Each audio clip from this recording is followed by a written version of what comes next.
বিজ্ঞানীরা দেখতেছে ব্রেইনের জন্য সবচেয়ে এক নাম্বার খাবার হচ্ছে আলহামদুলিল্লাহ বলা। আলহামদুলিল্লাহ বলি কি কারণে?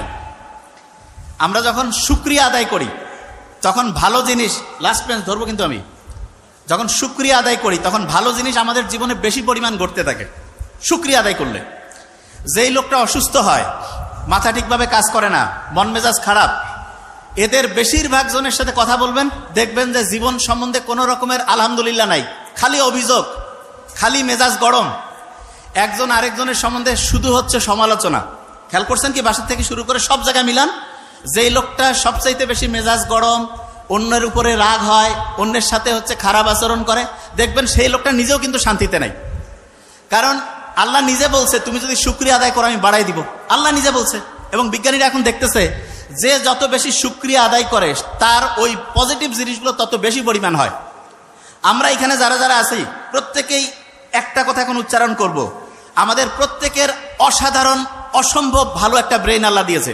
বলি আলহামদুলিল্লাহ। এটা বলি প্রত্যেকের অসাধারণ অসম্ভব শক্তিশালী একটা ব্রেইন আল্লাহ দিয়েছেন। আচ্ছা, মাথার মধ্যে যে ব্রেইনটা আছে এইটার ওজন প্রায় 1.5 কেজি। কত? 1.5 কেজি ধরবো। আচ্ছা, 1.5 কেজি ওজনের একটা ব্রেইন এই খুলির মধ্যে আছে, টের কি পাওয়া যায়? আপনি হাতের মধ্যে 1.5 কেজি নেন তো, কেমন শক্ত লাগে না? ওজন লাগে না? মাথার মধ্যে যে 1.5 কেজি ওজনের ব্রেইনটা আছে, এই যে সহজে সালাম ফিরাচ্ছি, এদিকে ওদিক যাচ্ছি, সামনে পিছনে ইয়া করতেছি, ওই রকম কি 1.5 কেজি ওজন মনে হয়? আল্লাহ একটা অসাধারণ মেকানিজম করছে। সেটা কি? মাথার খুলির মধ্যে এক রকমের পানি রাখছে। পানি রাখার কারণে আমরা যখন নদীতে সাঁতার কাটি তখন আমাদের শরীরটা হালকা হয়ে যায়। এটা আর্কিমিডিস বলে একজন বিজ্ঞানী আবিষ্কার করছে। এবং আমাদের ব্রেইনটা আমাদের এই খুলির মধ্যে ওইরকম সাঁতার কাটতেছে।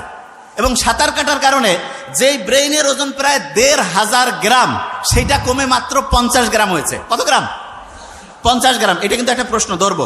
তাহলে 1,500 গ্রামের ব্রেইন পানির মধ্যে সাঁতার কাটার কারণে কয় গ্রাম হয়েছে? Very fine. কত গ্রাম?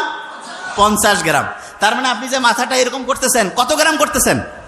50 গ্রাম। আমরা যখন মায়ের গর্ভে ছিলাম না, এই যে লাস্ট বেঞ্চ, মায়ের গর্ভে যখন ছিলাম, মায়ের গর্ভেও কিন্তু আমরা এরকম সাঁতার কাটতাম। এবং আল্লাহ এত সায়েন্টিফিক, মায়ের গর্ভে যখন আমরা ছিলাম মাকে লাথি মারতাম, গুতা মারতাম, কিন্তু মা যে কষ্ট করত, এই জন্য মায়ের আলাদা একটা মর্যাদা আল্লাহ দিয়েছেন। এবং মুহাম্মদ সাল্লাল্লাহু আলাইহি ওয়াসাল্লাম তো আমরা এটা জানি যে সম্মান করব কার? মায়ের, তারপরে কার? মায়ের, তারপরে কার? মায়ের, তারপরে কার? বাবার। তার মানেটা কি? তার মানে যে যত বেশি পরিশ্রম করবে, যে যত বেশি কষ্ট করবে, তার মর্যাদা আল্লাহ তত বাড়ায় দিবে। আমরা যারা মুসলমান সমাজের আছি, আমাদের সবচেয়ে শ্রেষ্ঠ একটা বৈশিষ্ট্য হইতে হবে চেষ্টা করা, পরিশ্রম করা। 1 নম্বর বৈশিষ্ট্য কি হবে? চেষ্টা করা, পরিশ্রম করা। পরিশ্রম আর চেষ্টা করার যে স্টাইলটা, সেইটা আল্লাহ আমাদের গোটাল ডেইলি রুটিনের মধ্যে অলরেডি দিয়ে দিয়েছে। কিরকম? মুসলমান যারা 5 ওয়াক্ত নামাজ পড়ে না, 5 ওয়াক্ত ফজর যখন আমি নামাজ পড়ি, নামাজ পড়ার পরে আমরা অনেকে মূর্খ, তো নামাজ পড়ার পরে ইচ্ছা মতো ঘুমাই গেলাম, তার লাভটা কি হলো? আল্লাহ নামাজ পড়ার পরে আমাদেরকে পরিশ্রমে যাওয়ার জন্য সবচাইতে বেশি হচ্ছে উদ্বুদ্ধ করছে। নামাজ শেষ করো, তারপরে তোমার জীবিকা অন্বেষণে বের হয়ে যাও। জীবিকা অন্বেষণ মানেটা কি? স্টুডেন্ট যারা, সে কি টাকা ইনকাম করবে? নো, তার প্রধান কাজ কি? পড়াশোনা করা। তাইলে আমি ফজরের নামাজ যখন পড়লাম, তারপরে আমার প্রথম কাজ কি হবে? পড়াশোনা করা। কি করা? পড়াশোনা। পড়াশোনার ক্ষেত্রে সবচেয়ে ভালো বুদ্ধি যেটা, সেটা হচ্ছে আগে কোরআন পড়ে নিব। যেমন প্রফেসর মোখতার আহমেদ স্যার বলছেন, আমি তো শুনে খুব মজা লাগলো আজকে, যে আবু হুরায়রা রাদিয়াল্লাহু তাআলা আনহুর যে খেয়াল থাকতো না, তখন মুহাম্মদ সাল্লাল্লাহু আলাইহি ওয়াসাল্লামকে এসে বললো যে আমার তো খেয়াল থাকে না। মুহাম্মদ সাল্লাল্লাহু আলাইহি ওয়াসাল্লাম কি করলেন? তার শরীর থেকে চাদরটা খুলে নিলেন, বললো যে এটা মাটিতে বেছাও। এরপরে মুহাম্মদ সাল্লাল্লাহু আলাইহি ওয়াসাল্লাম একটু সেখানে দোয়া পরে একটা ফু দিলেন, বা ওনার হচ্ছে লালার থেকে কিছু জিনিস দিলেন। এরপরে ওই চাদরটা গুটায় বললেন শরীরে রাখো। এরপরে ওই আবু হুরায়রা কি বললো? যা আমি পড়ি তাই আমার খেয়াল থাকে। ঠিক না? আবু হুরায়রা খেয়াল থাকতো না। তার মানে মানুষের মুহাম্মদ সাল্লাল্লাহু আলাইহি ওয়াসাল্লামের এই যে অসাধারণ একটা মানে বরকতের পূর্ণ, অসাধারণ একটা হচ্ছে যে দোয়ার বরকতে তার স্মরণ শক্তিটা অন্য লেভেলে চলে গেছে না? তাহলে আমরা যারা এখানে স্টুডেন্টরা আছি, আল্লাহর কাছে কিন্তু মুহাম্মদ সাল্লাল্লাহু আলাইহি ওয়াসাল্লাম তো নাই, কিন্তু তার শেখানোর রাস্তায় আমরা কিন্তু আল্লাহর কাছে চাইতে পারি। প্রথম যে কাজটা করবো সেটা হচ্ছে কোরআন পড়া। প্রথম কাজটা কি? আচ্ছা, এবার আমি বলি আগে, ব্রেইনে যে পানিটা আছে, এটার কারণে ব্রেইনের ওজনটা কত গ্রাম হয়? 50 গ্রাম। আচ্ছা, এবার শুনি। সকালে উঠে কোরআন শরীফ পড়ে যদি আমি বই পড়ি, লাভটা কি সেটাকে বুঝতে হবে। কোরআন শরীফ যখন আমি পড়বো, নিউ ইয়র্ক টাইমসের নাম শুনছি আমরা। নিউ ইয়র্ক টাইমস একটা খুব বড় রকমের হচ্ছে পত্রিকা। সেইখানে একটা আর্টিকেল ছাপানো হয়েছে এরকম, যে ব্রেইনটা এমন একটা অবস্থা আছে, যে অবস্থায় পৌঁছলে পড়ে 1 ঘন্টায় 5 থেকে 10 ঘন্টার পড়া যায়। 1 ঘন্টায়, এই যে লাস্ট বেঞ্চ, ওই যে লাস্ট বেঞ্চ, 1 ঘন্টায় 5 থেকে 10 ঘন্টার পড়া যায় 1 ঘন্টায়। এবং সেই অবস্থাটা তার একটা নাম দিয়েছে। কি নাম? Flow state. কি নাম? আচ্ছা, আমি বানানটা করি, FLOW, ফ্লো স্টেট। তা ওরা ফ্লো স্টেট তৈরির জন্য 5টা উপাদানের নাম বলছে। কয়টা উপাদান? 5টা উপাদান। এবং খুব মজার ব্যাপার, সেই 5টা উপাদান তৈরির জন্য যে আলাদা আলাদা 5টা কাজ আছে, সেই 5টা কাজের যে সামারি, সেই কাজটা আল্লাহ নামাজের মধ্যে কোরআন পড়লে সেই সিস্টেমটা চালু করে দিয়েছে। বুঝি নাই? একজনকে বললাম যে ভাই তুমি ABCDE 5টা ওষুধ খাবা আলাদা আলাদা। আর একজনকে বললাম যে ভাই তোমার 5টা ওষুধ আলাদা খাওয়ার লাগবে না, জাস্ট একটা ছোট্ট ট্যাবলেট আছে, সেইটার মধ্যে 5টার সব কানেকশন আছে। কোনটা বেশি দামি হইল? বুঝি নাই? একজন ডক্টরের কাছে গেছে, 5টা আলাদা আলাদা ওষুধ দিছে। আরেকজনের কাছে গেছে, বলছে তোমার এই 5টা খাওয়া লাগবে না, একটা খেলেই 5টার কাজ করবে। তাহলে কোনটা বেশি ভালো ডাক্তারই হইল? ওই একটা কাজ হচ্ছে নামাজ পড়া, কোরআন পড়া। কোন কাজ? বুঝি নাই, বিশ্বাস করি না তো আমরা। কারণ কি আমি জানি, বিশ্বাস আমরা করি না যে নামাজ পড়লে, কোরআন পড়লে যে ব্রেইনটা ফ্লো স্টেটে আসে, এটা আমরা বিশ্বাস করি না। কারণটা কি সেটা বলি। ব্রেইনের মধ্যে 2 রকমের নিউরন আছে। কয় রকমের? 2 রকম। আমার এটা ডান হাত না, এটা কি হাত? এরকম 2 রকমের নিউরন আছে।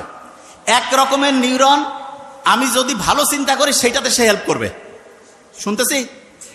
আরেক রকমের নিউরন আমি যদি খারাপ চিন্তা করি সেটাতে সে হেল্প করবে। তার মানে আমি যে এরকম চিন্তা করবো, সে সেরকম করে কাজ করবে।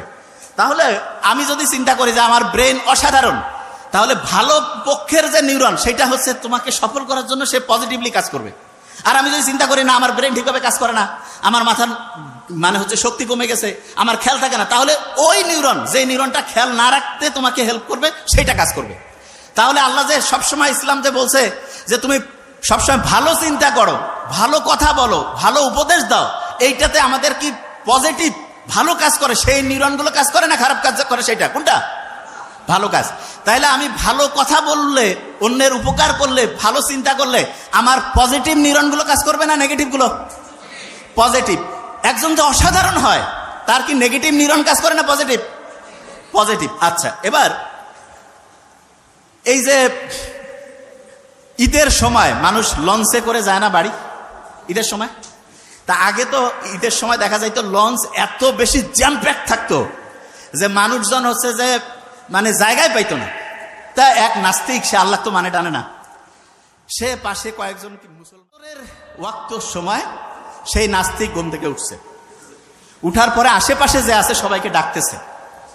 ডাকার পরে বলতেছে, ভাই আমাকে উজু করার সিস্টেম শিখাই দাও। বলছে কেন? কয় ভাই আমি যা করছি জীবনে বড় ভুল করছি, এখন আমাকে ঠিক হওয়া লাগবে। কেন, কি হয়েছে? বলছে গতকালকে আমি বললাম যে আল্লাহ যদি এরকম প্রত্যেকটা হাত পা আমার আলাদা আলাদা করে ছোট ছোট করে, ওই যে বড় গাড়ির যেমন স্ক্রু আলাদা করে খুলে খুলে ব্যাগের মধ্যে রাখা যায়, সেই সিস্টেম যদি আল্লাহ করতো, আর আমিও তো নিশ্চয়ই তাহলে ব্যাগের মধ্যে ওইটা রাখতাম। তা ব্যাগেরটা গতকাল যে ব্যাগের মধ্যে আমি আমার হচ্ছে টাকা পয়সা আর কাপড় চোপড় রাখছি, ওই ব্যাগটা হারাই গেছে। যদি আমার ওই হাত পা ওই ব্যাগের মধ্যে রাখতাম, তাহলে এটা তো নাই হয়ে যেত, আমি বাড়ি যাইতাম কেমন করে? বলছে আমি ভাই যা করছি ভুল করছি, নামাজ পড়বো, আল্লাহকে এখন থেকে ডাকবো। দেখেন একটা জিনিস, আল্লাহ কত সাইন্টিফিক। দেখেন আল্লাহ কি রকম সাইন্টিফিক, শুনলে অবাক হবেন। আমাদের একজনের হাত, একজনের পা, একজনের চোখ, কান আপনি চাইলেই কেটে আরেকজনকে লাগাই দিতে পারবেন না, যে এটা আবার কেমন কথা? হ্যাঁ, আপনি চিন্তা করেন তো, এই যে কালা জাহাঙ্গীর, পিস্তল রাইফেল, কত নামের অনেকজনকে পাওয়া যায় না? কারো হাত কেটে যদি আরেকজনের হাতে লাগাই দিলে যদি সেই লোকটা বাঁচত। যেরকম শয়তানি সরকার থাকে বিভিন্ন সময় দেশে, এদের যাদের হাত পার দরকার হয় সবাইকে নিয়ে যায়, বিশেষ করে মাদ্রাসার স্টুডেন্ট তো খুব পছন্দ, ওদের নিয়ে যায় হাত টাত কাটিয়ে আরেকজনের লাগাই দিত, ঠিক না?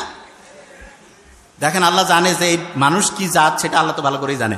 এই জন্য আল্লাহ এমন সিস্টেম করছে, হ্যাঁ আপনার হাত পা চোখ শরীরের বিভিন্ন অংশ ট্রান্সফার করা যাবে, ট্রান্সপ্লান্ট করা যাবে, কিন্তু সেইটার জন্য টেস্ট করা লাগবে। এবং সবচেয়ে ভালো হয় হচ্ছে দেখা যায় সাধারণত যার সাথে রক্তের এবং অন্যান্য গ্রুপগুলো ম্যাচিং হয়, তাদের জন্য ভালো হয়। তাই এইটা সাধারণত আত্মীয় স্বজন, নিজের ফ্যামিলি বা কাছের সম্পর্কের যাতে তাদের ভালো হয়, অন্যরাও হইতে পারে। তবে টেস্ট না করে যদি লাগাই দেন, যেই লোকটা বাঁচার কথা ছিল 6 মাস, সে দেখা যাবে যে 6 সপ্তাহে মরে গেছে। বুঝতে পারছেন আমার কথা? দেখেন আল্লাহ কি সাইন্টিফিক্যালি অ্যারেঞ্জ করছে জিনিসটা। আল্লাহ বানাইছে এই শরীরটা। অনেকে বড় বড় বিল্ডিং, কম্পিউটার এগুলো দেখে মনে করে ওরে বাপরে বাপ কি জিনিস বানাইছে। আপনি শুনলে অবাক হবেন, আপনার এই যে হাতের মধ্যে যে একটা ছোট্ট কোষ আছে না, কোষ, সারা পৃথিবীতে যত সম্পদ আছে এখন সবগুলো যোগ করে একটা কোষ বানাইতে পারবেন, একটা কোষ। বুঝেন নাই তো? আপনার আমার শরীরে প্রায় 1 লক্ষ ট্রিলিয়ন, মানে এটাকে আমি আসলে সহজ করে না বললে তো বুঝবেন না, আমি আগে ব্রেনটার কথা বলি। নোবেল যেটা বলে গেছে 86 বিলিয়ন, তার মানে 1 বিলিয়নে 100 কোটি, এরকম 86 দিয়া মানে 100 কোটির মতো 86টা। বুঝতে পারছেন? এইরকম শুধু এই যে খুলির মধ্যে আছে, আর সারা শরীরের কথা বাদে দেন, এই খুলির মধ্যে যেটা আছে তার একটা কোষ বিজ্ঞানীরা যত টাকা পয়সা আছে সবগুলো খরচ করে বানাইতে পারবে না। এখন পর্যন্ত চিন্তাই করা যায় না। বিজ্ঞানীরা করছে যে না, এটা হচ্ছে অটোমেটিক নেচার থেকে আসছে, কারণ আজ এটা বানাইতে পায় না, তখন কাজ এটার ব্যাখ্যা খুঁজে পাওয়া যাচ্ছে না। এই যে ডারউইন যে আছে না, বলছে যে বান্দর থেকে আসছে, বিশ্বাস করেন মিথ্যা কথা। তাইলে এখন কমেন যে স্যার মিথ্যা কথা, তাইলে বইয়ে পত্রে যে পড়তেছি, ব্যাপারটা হয়েছে কি, বহু টাকা ওরা ওইটাতে ইনভেস্ট করে ফেলছে। এখন ওইটা যদি মার্কেটে না চলে তাহলে ওই টাকা এখন উঠাবে কেমন করি, এই জন্য করছে যে হ্যাঁ ওইটাই ঠিক আছে। কিন্তু সত্যি কথা বলতেছি, এখন পর্যন্ত একটাও প্রমাণ করতে পারে নাই যে সারা পৃথিবীতে মানুষ তৈরি হয়েছে বানর থেকে, কেউ প্রমাণ করতে পারে নাই। এমনকি ডারউইনের যে ওই পক্ষের যে বিজ্ঞানীরা, ওরা করছে যে না এটা আসলে ঠিক না, কিন্তু মার্কেটে চলতেছে কেন, কারণ অনেক টাকা ওইখানে ইনভেস্ট করছে। মানুষকে বানাইছে আল্লাহ, এইটা এদের বলতে সমস্যাটা কোন জায়গায়, এটা অনেকে বুঝে না যে এটার কারণটা কি। মানুষকে আল্লাহ বানাইছে এটা বললে সমস্যা কোথায়? এইটাই হচ্ছে মেইন সমস্যা। মানুষকে আল্লাহ বানাইছে এটা যখনই কেউ বিশ্বাস করবে, তাহলে আমি যদি একটা জিনিস বানাই, ওইটার ভালো কিসে খারাপ কিসে সেটা আমি জানবো না। আমি যদি বলি যে এইটা একটা মেশিন, এটা আমি বানাইছি, তাহলে এটার গাইডলাইনটা কি আমার অনুযায়ী চলবে না আরেকজন দিলে হবে? তা ওরা বলতেছে যে না, মানুষ তো বানর থেকে আসছে, তার মানে আল্লাহ বলে কেউ নাই, আল্লাহ মানুষকে তৈরিও করে নাই, তাহলে গাইডলাইন আমাদের অনুযায়ী চলবা। এই জায়গাটাই হচ্ছে সবচেয়ে বড় সমস্যা, অন্য আর কোনো সমস্যা না। তার মানে হচ্ছে আল্লাহ মানুষকে বানিয়েছে এবং মানুষই হচ্ছে এইটার সব কিভাবে চললে সবচেয়ে সেরা।